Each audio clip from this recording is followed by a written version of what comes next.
Bien, hermanos, entonces, clase número 3 de la materia Historia de la Iglesia, trimestre número 5. Bien, hermanos, entonces, estamos ya en el punto de la Iglesia moderna, ¿ok? Estamos en el punto de la Iglesia moderna, y vamos a continuar en esta parte ahora, en lo que estamos viendo de América Latina. Vamos a ir avanzando todavía un poco con Estados Unidos y después vamos ya a ir avanzando un poquito más a América Latina. ¿Qué hemos visto hasta ahora? Bueno, hemos visto la independencia de las 13 colonias, cómo pues, eso obviamente influyó. ¿Por qué? Porque al hacerse la independencia, hermanos, y siempre cuando hay guerra, pues obviamente la gente empieza a inmigrar, empieza a buscar pues, tierras de paz, tierras donde pueda tener a salvo a su familia, pueda tener a salvo pues, a otras personas, ¿no? Que son de su interés.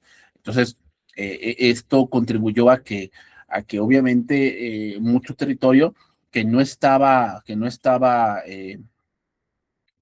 pues vamos a ponerlo así, bien poblado, pues eso empezar a hacer, ¿ok?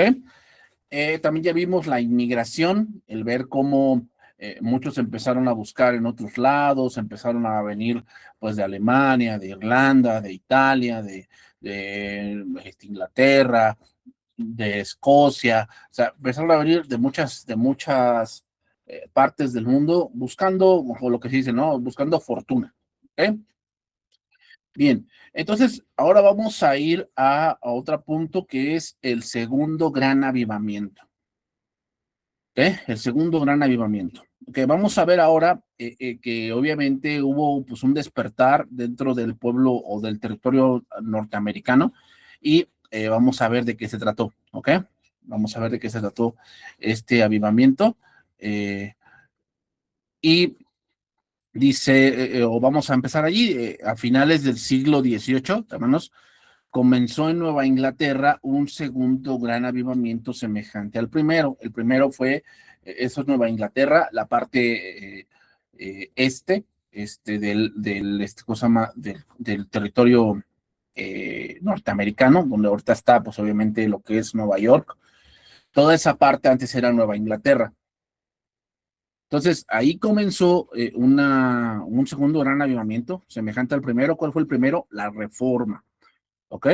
Este avivamiento, hermanos, no se caracterizó por grandes explosiones emotivas.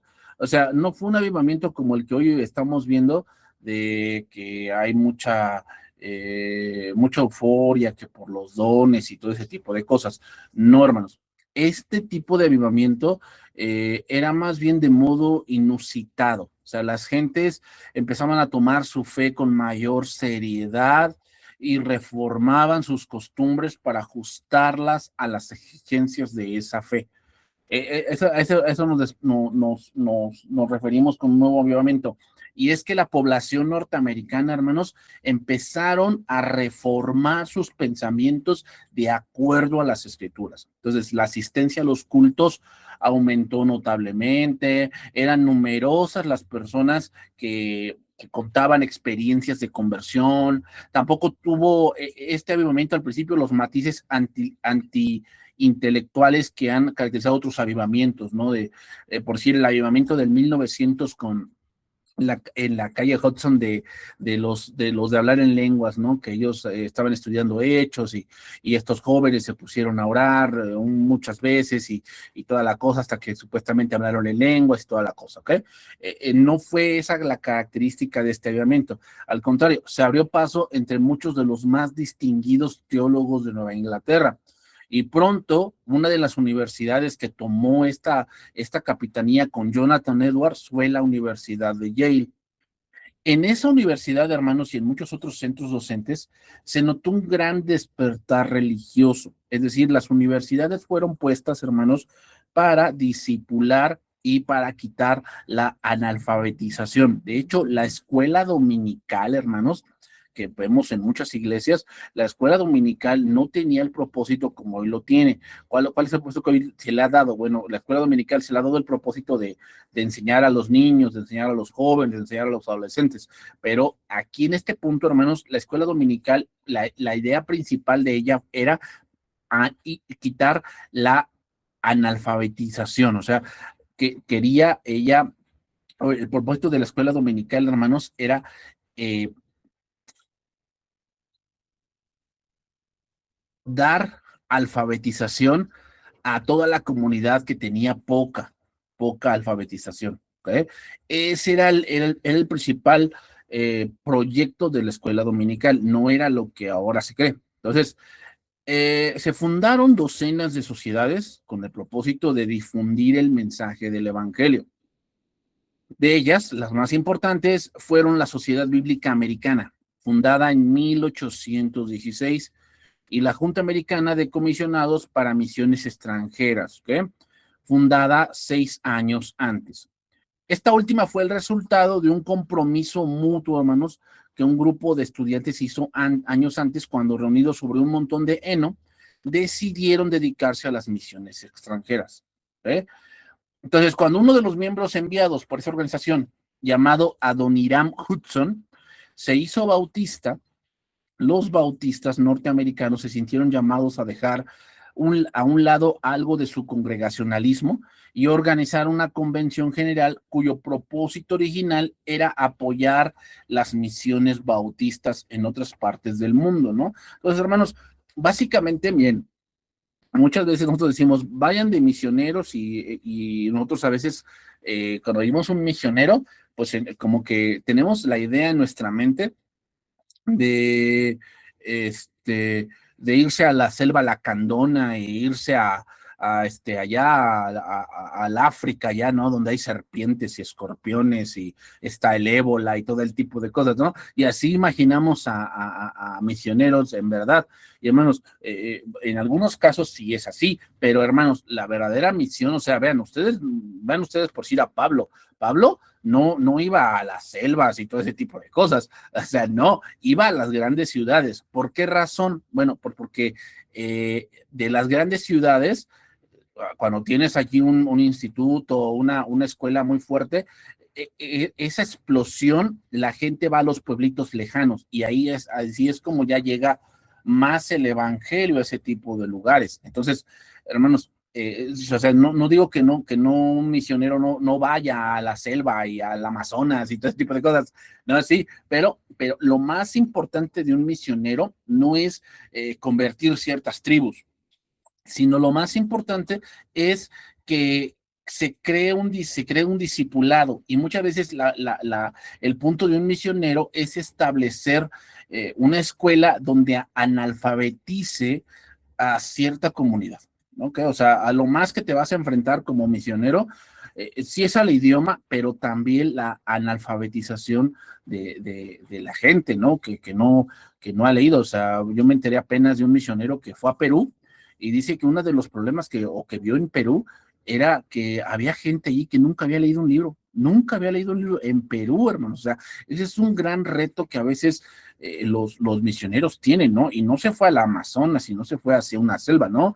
En un país que pues, auguramos que tiene pues ya una tecnología, ya tiene ciertas cosas y ahí se ve, hermanos, cómo tuvieron que hacer una escuela ahí en Perú para primero enseñarles a leer, enseñarles lo que era la lectura para poder evangelizar, hermanos. O sea, date cuenta que muchas veces tenemos ese pensamiento en la mente de que, pues misionero y pensamos que lo van a enviar a las Indias, ¿no? Allá al lado de un río, todo contaminado, lleno de basura, ¿no? Lleno de ratas. O sea, no, hermanos, o sea, sí, a veces sucede, pero hermanos, eso fue la misión más principal de los misioneros, la parte de alfabetizar a la gente, que darles educación básica, prácticamente. Entonces, otras sociedades surgidas de aquel avivamiento se dedicaron a diversas causas sociales, tales como la evolución de la esclavitud, de la cual hablaremos más adelante, hermanos, la abolición de la esclavitud tuvo que ver mucho también con la parte, pues, de la cristiandad, hermanos. La guerra contra el alcohol, que las mujeres fueron ocupando una posición cada vez más destacada en esta última causa de la guerra contra el alcohol. No nos olvidemos ahí de un tiempo ¿cómo se llama? Un tiempo en que Estados Unidos condenó el alcohol, y ahí tenemos un mafioso llamado Jimmy Hoffa, que ahí fue el que él más pues contrabandeaba alcohol. En la segunda mitad del siglo, hermanos, bajo Francis Willard, la Unión Femenina Cristiana de Temperancia se volvió un instrumento en la lucha por los derechos femeninos, que en buena medida, entonces, el feminismo norteamericano tiene sus orígenes en el segundo gran avivamiento. Pero obviamente no debemos de confundir este feminismo de primera ola, hermanos, con este feminismo de tercera o cuarta ola, donde ya, pues obviamente el feminismo está siendo ocupado por un pensamiento comunista y un pensamiento más racial, pero ya no racial en el punto de la piel, sino en el punto de autoridad. En la primera ola de feminismo, lo que se buscaba más era el punto de una mejor vida, ¿okay? Una mejor vida donde, pues, si eras una esposa de un hombre de tez morena o de otras diversas cosas, pues era que te estabas condenado a una vida, pues, muy, muy difícil. Entonces, entre tanto, hermanos, el avivamiento había roto las barreras de Nueva Inglaterra y de las clases más educadas y empezado a abrirse campo entre las personas menos instruidas, muchas de las cuales marchaban hacia los nuevos territorios del occidente. Muchas de las personas que marchaban hacia el oeste llevaban consigo la fe vibrante de las primeras fases del avivamiento que se había despertado, y en sus nuevos lugares de residencia trataron de mantener viva esa llama. Puesto que allí la situación era diferente, pronto el despertar religioso tomó un tono más popular y menos intelectual, hasta el punto de que a la postre se volvió anti-intelectual. Es decir, eh, eh, el punto del avivamiento, hermanos, es que pues, la gente empezó a ser instruida en la fe cristiana, en la fe ortodoxa, pero el problema era que no eran discípulos, hermanos, eran gente que había escuchado, se había convertido y llevaban bases muy simples de lo que era el cristianismo. Ese es el problema, ¿eh? Fíjense bien lo que sucede cuando no tenemos un discipulado pues muy, muy fuerte. Tenemos a lo mejor cosas pues básicas, ¿no? Como que Cristo es Dios, como que el nacer de nuevo, como que creer en la fe. El problema cuando no hay tanto conocimiento, hermanos, es que todo lo basamos en lo sentimental. Entonces, ¿qué va a pasar? Bueno, aquí vamos a ver algunas cosas que empezaron a surgir, ¿ok? Empezaron a surgir algunas cosas intelectuales de los presbiterianos y de los bautistas. Quizá el paso más notable de esta transformación fue el avivamiento de Cane Wright en Kentucky, organizado en la medida en que lo que fue por el pastor presbiteriano de la iglesia local. ¿Okay? O sea, vamos a estar viendo aquí mucho a los presbiterianos y a los bautistas, que eran como que las dos denominaciones más fuertes en ese momento. Con el fin de despertar la fe de los habitantes de la comarca, hermanos, este pastor presbiteriano anunció una gran asamblea de avivamiento o reunión de campamento, así le llamaron al principio, como reunión de campamento. Al llegar al día asignado, fueron decenas de millares las personas que se congregaron en una zona en que eran pocas las oportunidades que había para reunirse y festejar. Y el anuncio del pastor atrajo a toda clase de gentes. No había una norma, una clase definida. Muchos venían por motivos religiosos, otros venían para jugar y emborracharse. Posiblemente muchos ni sabían a ciencia cierta por qué venían, ¿no? Simplemente, pues a lo mejor, así que le podríamos llamar acarreados también. Y además del pastor presbiteriano del lugar, había otros predicadores bautistas y metodistas. Y mientras unos jugaban, otros bebían, los pastores predicaban. O sea, no había un orden, hermanos. No había un orden en la reunión. O sea, algunos jugaban, otros bebían, Y un enemigo del movimiento llegó a decir que en Can Wright se concibieron más almas que las que se salvaron, ¿no? O sea que llegaba casi, o sea, muchos empezaron a decir que esa reunión solamente sirvió para hacer orgías. Por eso se dice que en Can Wright se concibieron más almas que las que se salvaron. Inesperadamente, hermanos, en esa reunión de campamento, comenzaron a darse inauditas expresiones de emoción. Fíjense bien lo que dice la historia, ¿eh? Quiero que lo tengan bien en claro porque hoy en día con todos estos movimientos que hay, ese es el tipo de cosas, o sea, son reuniones donde pues algunos ni saben a qué van, son acarreados, no saben qué show, algunos están jugando, otros bebiendo. Entonces, inesperadamente, comenzaron a darse inauditas expresiones de emoción. Unos lloraban, otros reían, otros temblaban, algunos salían corriendo y no faltaba quienes ladraban. O sea, esto de los nuevos movimientos, hermanos, que hay, no es algo nuevo, no es algo wow, ¿no? Que sea algo que nunca se haya visto, ¿no? Ya se había visto eso. Pero vean los factores que hay, son desorden, poco conocimiento de la Biblia, mucha emoción. Fíjense bien, una semana duró aquella gran reunión, una semana. Y al salir de allí, muchos iban convencidos de que aquel era el verdadero modo de dar a conocer el mensaje del Señor. Mira, muchos salieron convencidos de que ese era el modo de dar el mensaje del Señor.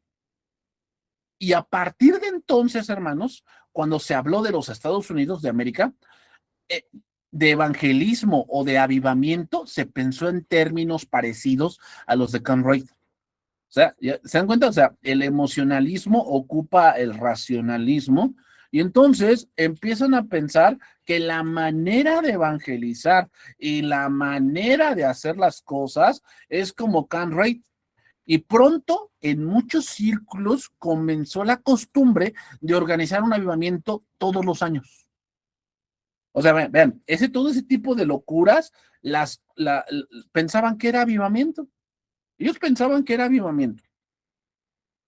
Aunque la reunión de Camp Wright había sido organizada por un pastor presbiteriano, esa denominación no veía con buenos ojos las manifestaciones de emoción desenfrenada que estaban teniendo lugar en esos lugares. No estaban de acuerdo, no era algo, pues que obviamente se viera como el mover de Dios. Pronto se tomaron medidas disciplinarias contra los pastores que participaban en cultos al estilo de Can Wright. Y la iglesia presbiteriana, por ello, no tuvo en los nuevos territorios el impacto que tuvieron los bautistas y los metodistas. Los bautistas son mucho de esto. De hecho, ellos tienen retiros donde buscan ese tipo de cosas como Can Wright. Estas dos denominaciones, hermanos, bautistas y metodistas, tomaron la idea de celebrar reuniones de campamento. Y aunque pocas llegaron al extremo de Can Wright, este fue el principal método de trabajo en los nuevos territorios. Estamos hablando de nuevos territorios como Texas, como Nuevo México, California, Connecticut, Detroit, todo ese tipo de estados, ¿ok? En lugares en que, como hemos dicho, hermanos, las gentes no tenían ocasión de reunirse en grandes multitudes. Entonces, el avivamiento periódico llenaba una gran necesidad, no solo religiosa, sino también social. O sea, vean, o sea, la gente confundía esas reuniones pues con algo social, o sea, como ahorita que luego se reúnen para un baile, cosas así, así ellos confundían ese llamado con este punto como Can Wright.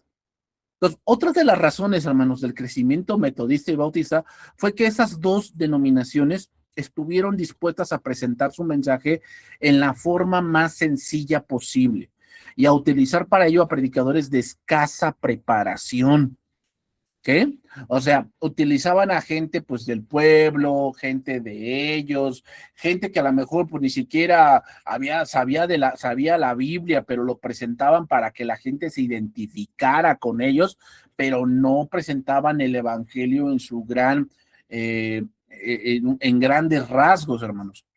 Mientras las otras denominaciones carecían de personal porque no había dónde ni cómo educarlos, los metodistas y los bautistas estaban dispuestos a utilizar a quien se sintiera llamado por el Señor. ¿Qué es lo que ocurre? Como dice la palabra en Timoteo, no un neófito. ¿Por qué no un neófito, hermanos? Porque caen en orgullo y lazo del diablo. O sea, puede empezar a sacar rollos que él dice que son de Dios, pero no, hermanos, no van a ser de Dios, y empieza a decir cosas que no tienen sentido. La vanguardia de los metodistas, hermanos, eran los predicadores laicos, a quienes se les permitía predicar aunque no se les ordenaba, es decir, eran predicadores de ocasión simplemente. O sea, simplemente en ese momento, pues yo me siento llamado por Dios. Dios me dio un mensaje en la semana y pues lo subían al púlpito y a ver qué decía, ¿no? Qué fanfarronería decía. Algunos de ellos, hermanos, tenían varios lugares de predicación en lo que se llamaba un circuito. Los escasos pastores ordenados, que en su mayoría tenían más instrucción, nunca hubieran podido alcanzar el número de personas que los predicadores laicos tocaban con sus mensajes sencillos en el idioma del pueblo, ¿no? Todo esto, sin embargo, se encontraba bajo el gobierno rígido de la conexión y sus obispos. Los bautistas, hermanos, por su parte, utilizaban sobre todo a agricultores que bebían de su trabajo y servían de pastores en la iglesia local, lo cual no es malo, hermanos, pero el problema era que no tenían mucha preparación. Era esa iglesia la que los ordenaba y les daba su autorización para predicar. Y cuando se abría algún nuevo territorio, nunca faltaba entre los nuevos colonos algún bautista dispuesto a tomar sobre sí las responsabilidades del ministerio de la predicación. Es decir, no se fijaban en si tenía el carácter, si tenía conocimiento, si ¿cómo se llama? Si tal vez eran nacido de nuevo, no se fijaban en eso, simplemente se fijaban en que pues, ellos estaban dispuestos. Ellos querían tenían ese anhelo de predicar, pero pues, hermanos, meter a una persona de esa magnitud, pues es un peligro. Entonces, así fue como los metodistas y los bautistas lograron arraigarse en los nuevos territorios. Y a mediados del siglo eran las dos principales denominaciones protestantes del país, bautistas y metodistas. Entonces, una consecuencia importante de este segundo gran avivamiento, en lo que a la historia de la iglesia se refiere, fue que contribuyó a romper las barreras del origen étnico. ¿Okay? ¿Qué significa? Entre los nuevos metodistas y bautistas había exluteranos alemanes, expresbiterianos escoceses y excatólicos irlandeses.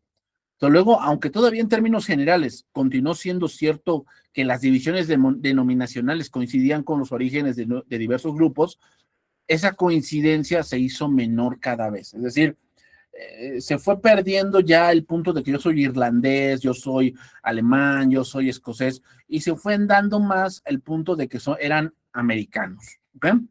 Bien, vamos a ver otro punto, hermanos, el destino manifiesto y la guerra en México, o con México. O sea, aquí vamos a tocar un punto de cómo México perdió el territorio y los cristianos pues tuvieron influencia en ese tipo de cosas. Entonces, hermanos, mira, desde la llegada de los peregrinos de Mayflower, existió la idea de que las colonias británicas de Norteamérica habían sido fundadas por el auxilio divino para cumplir una misión providencial. Para muchos de los inmigrantes posteriores, Norteamérica era una tierra prometida de abundancia y libertad. Y para los portavoces de la independencia era un nuevo experimento que marcaría la pauta que el mundo debería seguir el camino hacia la libertad y el progreso. Por eso de ahí te toma el punto de que Estados Unidos es la tierra de libertad y la tierra de oportunidades. Viene de ahí, de ese pensamiento norteamericano después de la independencia, ¿ok? Frecuentemente, hermanos, tales ideas se entremezclaban con la de la superioridad del protestantismo frente al catolicismo. Y desde muy temprano, Inglaterra sintió que sus colonias estaban amenazadas por los católicos españoles del sur. ¿Por qué? Porque obviamente España colonizó lo que fue la parte de México. México, Guatemala, Salvador, Honduras, Panamá, Colombia, todo ese tipo de territorios, ¿ok? Entonces, Inglaterra pues tenía otro tipo de pensamiento y entonces ellos pensaban que pues obviamente ellos se sentían amenazados por los católicos españoles. Y a todo esto se unía una actitud racista que daba por sentado que la raza blanca era superior y que servía para justificar tanto la esclavitud de los negros como el robo de las tierras de los indios. ¿Eh? Como el robo de las tierras de los indios. Entonces, aquí en la imagen tenemos cuál era el territorio de México en el 1800. ¿Okay? Vemos aquí que tenemos todo el territorio mexicano y tenemos aparte ahí Texas, que está en la parte central, Nuevo México, que es yéndonos hacia la izquierda. Ahí toda esa parte era del territorio mexicano. Bueno, entonces ahorita vamos a ver, ellos o sea, vean esta parte hay que decir, de los protestantes, hermanos, que vinieron con esta idea de que la raza blanca era superior y que eso servía para justificar la esclavitud de los negros y el robo de la tierra de los indios. Aunque todo esto pasaba presente en la historia norteamericana, desde mucho antes, en 1845, apareció por primera vez la frase destino manifiesto. Destino manifiesto. Esa imagen que tenemos a la izquierda, hermanos, de una mujer, es un símbolo de la libertad. Yo te les voy a explicar a qué se refiere este pensamiento del destino manifiesto. Destino manifiesto significaba, hermanos, la convicción de los blancos norteamericanos de que su país tenía un propósito asignado por la divina providencia, es por eso la mujer, de guiar al resto del mundo en los caminos del progreso y la libertad. Bien, hermanos, el pensamiento de los americanos o de los norteamericanos era conquistar toda América. Era conquistar toda América. Ese es el pensamiento, era el pensamiento del destino manifiesto. ¿Cuál es el destino manifiesto? Que ellos creían que era el país de la libertad y del progreso, y que si quería el continente americano, o en este caso los territorios al sur, de progresar, tenían que ser conquistados por ellos. En 1823, el presidente James Moore había proclamado su famosa doctrina que los Estados Unidos no tolerarían nuevas incursiones colonizadoras provenientes de Europa. ¿Okay? Por la misma época, el ministro plenipotenciario de México en los Estados Unidos había notado que muchos norteamericanos, hermanos, estaban convencidos de que el resultado final de las gestas independentistas hispanoamericanas sería que buena parte del continente quedaría bajo el poder de los Estados Unidos. O sea, recuerden que estamos hablando del 1823 y la independencia de México fue en 1810. Entonces, no tiene mucho que México apenas está surgiendo. O sea, México empezó en la independencia. México no existía antes. Recuerden que antes se llamaba la Nueva España y mucho antes de eso, pues no, eran territorios inhóspitos donde había ciertas ciudades y nada más.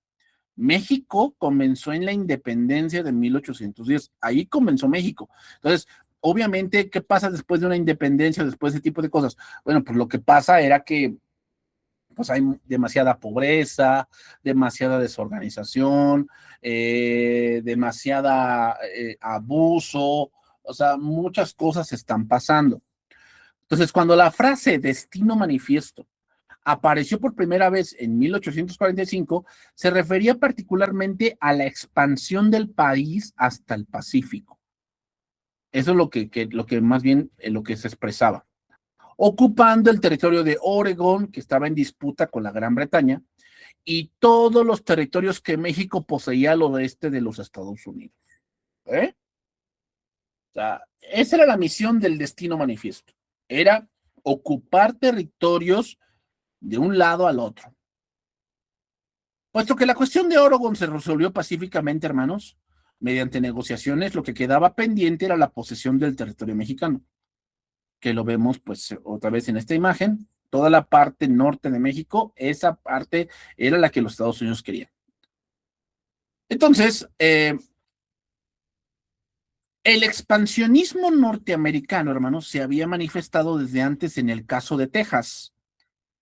Ese territorio, hermanos, que ahí lo vemos, Texas está aquí bien arriba de lo que es un poco Chihuahua, lo que es un poco Monterrey, todo ese tipo de cosas, aquí lo vemos. Tamaulipas, lo que está arriba es Texas. Entonces, el expansionismo norteamericano se había manifestado desde antes en el caso de Texas. Ese territorio que pertenecía al Estado mexicano de Coahuila y había sido invadido en 1819 por el aventurero James Long. O sea, ya habían querido un poco quitar ese territorio. Sin embargo, la invasión fue derrotada por el ejército mexicano y poco después empezó la inmigración pacífica. Bueno, no pudieron a través de la guerra, entonces lo que hicieron fue empezar a habitar el territorio con gente, ¿ok? Poco a poco empezaron a establecerse dentro del territorio de Texas. A fin de disuadir a otros aventureros como Long, México comenzó a permitir la inmigración de colonos norteamericanos, siempre y cuando que fueran católicos y que juraran su adhesión a la nueva patria México. ¿Eh? Sin embargo, lo que resultó fue una gran inmigración de norteamericanos que se hacían nominalmente católicos, es decir, pues nada más decían que eran católicos pues, para que no tuvieran problemas, a fin de obtener tierras y que como blancos se sentían superiores a los mestizos que gobernaban la provincia en nombre de México.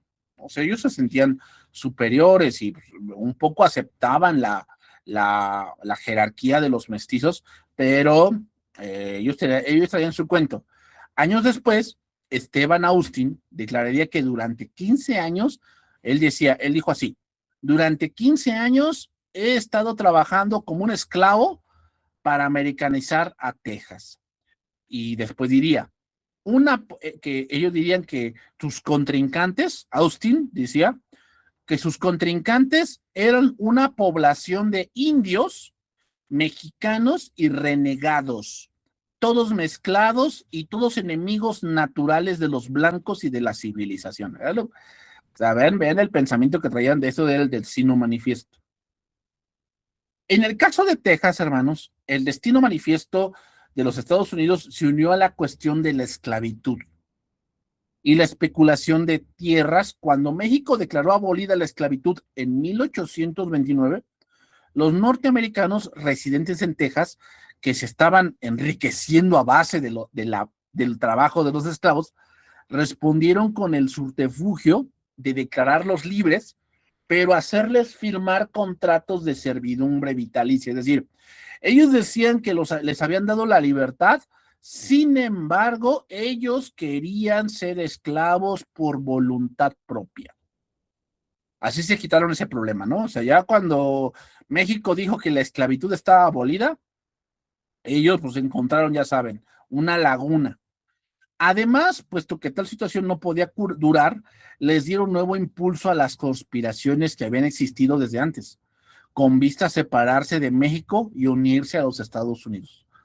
Y esto a su vez les ganó el apoyo de los estados esclavistas del sur norteamericano, que empezaban a temer las consecuencias del movimiento antiesclavista y veían en Texas un posible aliado. Entonces, en los Estados Unidos y entre los norteamericanos tejanos, quienes veían posibilidades de enriquecerse a base de las tierras mexicanas de Texas, y estaban viendo si Texas se hacía independiente o se anexaba a los Estados Unidos, el gobierno norteamericano se mostraba interesado en adquirir el territorio tejano. Hasta tal punto, hermanos, que el legado estadounidense ante México trató de sobornar a un alto oficial mexicano, ofreciéndole $200,000 a cambio de que hiciese gestiones para la venta de Texas a Estados Unidos. 200,000. Ya vemos que ahí los sobornos pues ya existían. ¿Okay? Pero ¿qué pasó? Bueno, la guerra estalló. Los mexicanos en esa guerra contaban con más soldados, pero los norteamericanos estaban mejor armados. Es decir, los rifles norteamericanos tenían más alcance que, que los mosquetes mexicanos. Eran 3 veces más efectivos los rifles norteamericanos que los mosquetes mexicanos. Y aquí entra un lugar que ellos mencionan mucho, el Álamo. El Álamo, ¿ok? En San Antonio, Texas. Menos de 200 defensores le hicieron frente a todo un ejército mexicano, ¿no? La lucha fue feroz, pues además de la superioridad de sus rifles, los rebeldes contaban con 20 cañones frente a los 10 cañones de los mexicanos. Pero a la postre, los últimos defensores se rindieron y fueron ejecutados por orden del presidente de México en ese momento, Santana. La versión que corrió en los Estados Unidos y que a la postre se hizo oficial fue que había muerto luchando hasta el último hombre, ¿no? Muchos tienen ellos de que no, fueron masacrados por los mexicanos, ¿no? El Álamo. A partir de entonces, hermanos, el lema de acuérdate del Álamo es un símbolo de fiereza, o sea, como de que, no, nosotros no nos rendimos, acuérdense de los del Álamo, ¿no? Toman mucho ese ejemplo los norteamericanos, de decir, acuérdense de los del Álamo, ellos nunca se dejaron, aunque los mataron, pero lucharon hasta el fin. Y ven que ese es el pensamiento de los norteamericanos, ¿no? O sea, no rendirse jamás, ¿no? Entonces, eh, el lema de acuérdate del Álamo se volvió el grito de guerra de los rebeldes y se usó en los Estados Unidos para reclutar refuerzos y recaudar fondos, ¿no? Acuérdense del Álamo, daban mucho ese ejemplo.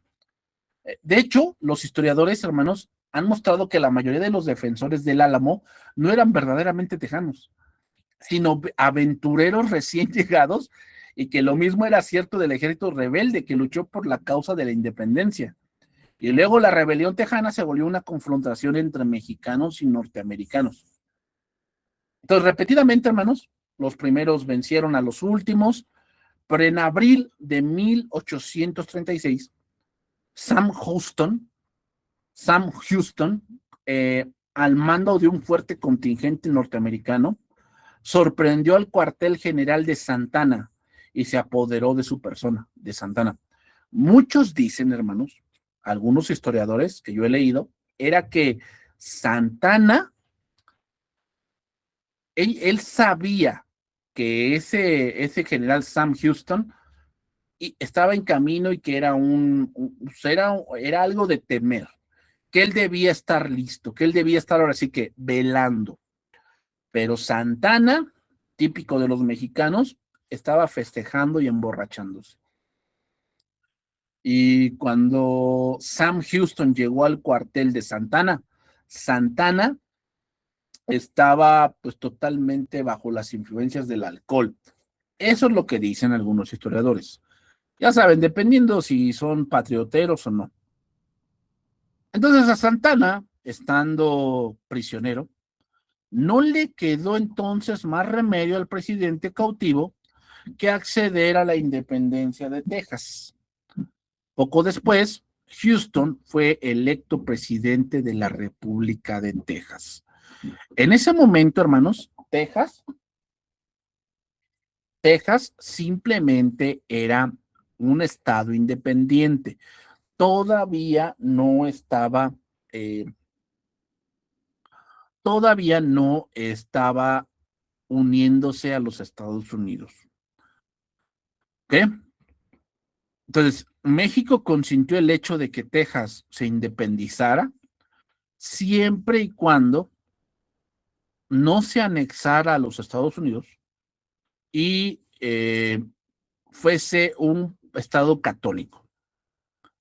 En 1844, hermanos, esos impulsos lograron una gran victoria en la elección de James Polk.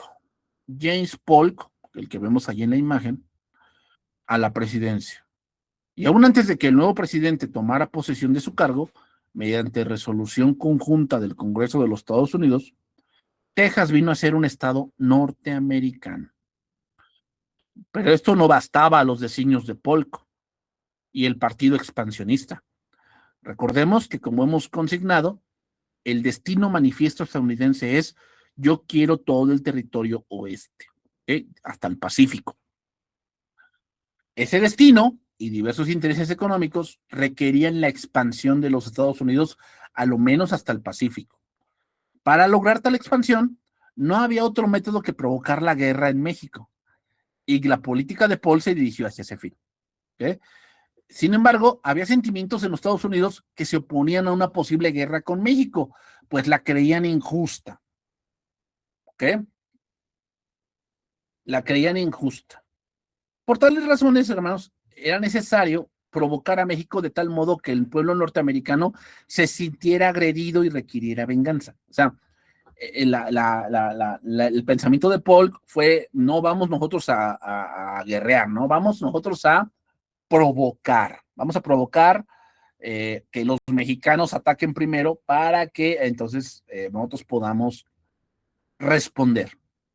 Por ese propósito, el presidente Polk ordenó que un contingente militar al mando de un general llamado Zachary Taylor, más tarde presidente de la República, ocupara el pequeño poblado de Corpus Christi.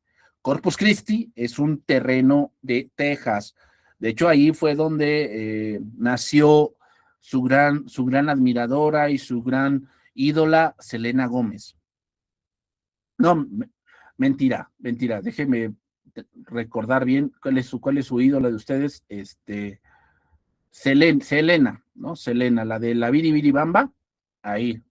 Ese es su gran ídolo, ahí nació, Corpus Christi, que se encontraba en una franja de terreno en disputa entre México y los Estados Unidos. Años más tarde, hermanos, el entonces teniente Ulises declaró: se nos envió para provocar una guerra, pero era necesario que fuera México quien la empezara. ¿Eh? Cuando los mexicanos se limitaron a protestar sin atacar a las tropas de Taylor, recibió órdenes de adentrarse más en el terreno mexicano. Y obviamente los mexicanos, al ver que los ejércitos norteamericanos empezaban a invadir terreno mexicano, pues el ejército mexicano disparó, ¿no? Abrieron fuego. Y el presidente Polk, se presentó entonces ante el Gran Congreso y dijo que ese ataque de los mexicanos era injustificado y que por eso van a hacer la guerra, ¿no? Y la guerra fue breve. Taylor atacó a Monterrey y, tras numerosas bajas, se vio obligado a permitir que el ejército mexicano se retirara de la ciudad sin rendirse. Polk envió entonces refuerzos al mando del general Whitfield Scott, quien desembarcó cerca de Veracruz, sitió y tomó la ciudad, marchó contra la capital, y en esa marcha tuvieron lugar varias sangrientas batallas, y ahí vemos la batalla de Chapultepec, donde los cadetes conocidos, ya saben, los niños héroes, que no fueron héroes, simplemente se les dio ese título porque pues los patrioteros pues quieren tener algún símbolo, ¿no? de nobleza. Los cadetes conocidos en la historia mexicana como los niños héroes prefirieron arrojarse al abismo antes que rendirse ante el ejército invasor. Taylor entonces entró victorioso a la capital Ciudad de México, y aunque el ejército mexicano continuaba ofreciendo resistencia en el interior del país, la guerra estaba perdida y se comenzaron las negociaciones conducentes de un tratado de paz. ¿Y cuál es este tratado de paz?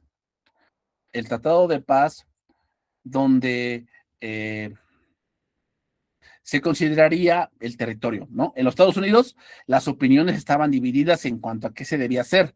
Unos pocos, en su mayoría cristianos, de profunda convicción, seguían declarando que la guerra era injusta y que Dios no se agradaría de tales conquistas territoriales. Pero otros creían que el destino manifiesto de los Estados Unidos debía llevarse a anexar todo el territorio mexicano, ¿verdad? Ya habían pensado que ahora todo México tenía que ser Estados Unidos. ¿Para qué? Para llevar a esas tierras los beneficios de la democracia y el progreso estadounidense. Muchos se ponían a tal anexión, no por considerarla injusta, sino porque temían la inclusión en el país de un número tan grande de católicos, de indios y mestizos. O sea, ellos eran blancos. ¿Cómo vamos a anexar a nosotros, pues gente que no sea blanca? A la postre, aún contra la voluntad del presidente Polk, que inspiraba mayores concesiones territoriales, se llegó a un tratado llamado Guadalupe Hidalgo en 1848. En este acuerdo, hermanos, como se ve en ese periódico, México pierde la mitad de su territorio. En este acuerdo, México le cedía a los Estados Unidos y a cambio de 15 millones de dólares, un territorio de más de 3 millones de kilómetros cuadrados. Los actuales estados de Nueva México, Arizona, California, Utah, Nevada y parte de Colorado. Y reconocían además que el río Bravo o el río Grande era la frontera entre Texas y México. ¿Okay? Los Estados Unidos, por su parte, les garantizaban ciertos derechos a los mexicanos que poco se respetaron, como en los muchos casos pues, de tratados con los indios, esta segunda parte del tratado nunca se cumplió cabalmente. Los mexicanos que quedaron bajo la soberanía estadounidense pronto fueron objeto de discriminación, esclavismo, marginación. Entonces, para las grandes iglesias norteamericanas, todo esto tuvo varias consecuencias, hermanos. Una de ellas fue el debate que tuvo lugar dentro de ellas acerca de la justicia de la causa estadounidense, que frecuentemente se entremezcló con otro debate, la esclavitud. Pero una vez firmado el Tratado Guadalupe Hidalgo, casi todos los norteamericanos olvidaron los medios por los cuales se habían adjudicado esas tierras y se empezó a colonizar como si no tuvieran dueño alguno. O sea, la gente llegaba, se establecía y decía, hasta aquí es mi lindero, hasta aquí es mi rancho, hasta aquí es mi tierra, aquí. Y junto a ellos vinieron predicadores y misioneros de diversas iglesias que venían de todos, en todos estos acontecimientos, una gran puerta que Dios había abierto para la predicación del evangelio. Al igual que otros territorios, hermanos, recientemente tomados de los indios, al principio fueron los bautistas y los metodistas quienes lograron mayor aumento en el número de sus miembros. ¿Okay? Termino con esto, hermanos. Para la Iglesia Católica, la conquista de los nuevos territorios tuvo consecuencias diferentes. La principal fue que se le agregó a su feligresía un número considerable de fieles que pertenecían a una cultura diferente a la norteamericana. Y en lugar de aceptar esa diferencia y tratar de servir a los católicos de origen mexicano, lo que hicieron la Iglesia Católica fue darles una doctrina americana, o sea, tratar de que se quitaran todo ese pensamiento mexicano y fuesen americanos. Y a partir del 1850, el catolicismo en la región quedó en manos de la jerarquía norteamericana. Algunos historiadores han consignado un contraste entre los nuevos sacerdotes que se dedicaban a servir principalmente a las nuevas clases ricas y otros que se dedicaban pues a las clases pobres. ¿Qué, hermanos? Entonces, aunque en origen francés, Leamy trabajaba bajo la diócesis de Baltimore y era amigo de muchos de los ciudadanos de la nueva región, en 1824 Martínez había tenido un seminario de Taos donde se había formado buena parte del clero de Nuevo México. Aunque no era célibe, muchos de los fieles de la región lo tenían por santo, pues se ocupaba asiduamente de las necesidades de los pobres. Martínez y los suyos le contestaron que era inmoral tomar el dinero de los pobres y se negaron a hacerlo. Y Leamy excomulgó al cura desobediente y a sus seguidores, pero Martínez continuó administrando los sacramentos y sirviendo a los pobres. Y tras su muerte en 1867, hubo otros que continuaron su obra por algún tiempo. Después disminuyó el número de sacerdotes mexicanos y la jerarquía eclesiástica se americanizó hasta tal punto que no fue sino bien avanzado el siglo XX que hubo en la región obispos de origen hispano. Bien, hermanos, llegamos al otro punto, que aquí le vamos a dejar, la cuestión de la esclavitud y la guerra civil. ¿Eh? Entonces nos estamos dando cuenta que sí ocurrió toda esta parte de los territorios, pero eso contribuyó a que pues muchas denominaciones llegaran a esta parte, lo que fue Nuevo México, Arizona, California, Utah, Texas, o sea, todos esos territorios pues fueron ocupados por la guerra, por lo que sea, y ahí empezó a venir toda esa ola de lo que hoy conocemos como los bautistas, todo ello, ¿ok? O sea, entonces nos falta ver las cuestiones de la guerra, esclavitud y la guerra civil, y después vamos a entrar al punto de la Segunda Guerra Mundial. ¿Ok, hermanos? Vamos a dejarla hasta este punto y vamos a orar. Padre, te damos gracias por este día y gracias por tu palabra. Gracias por darnos este tiempo. Rogamos, Señor, para que tú nos sigas dando sabiduría, entendimiento, para, Señor,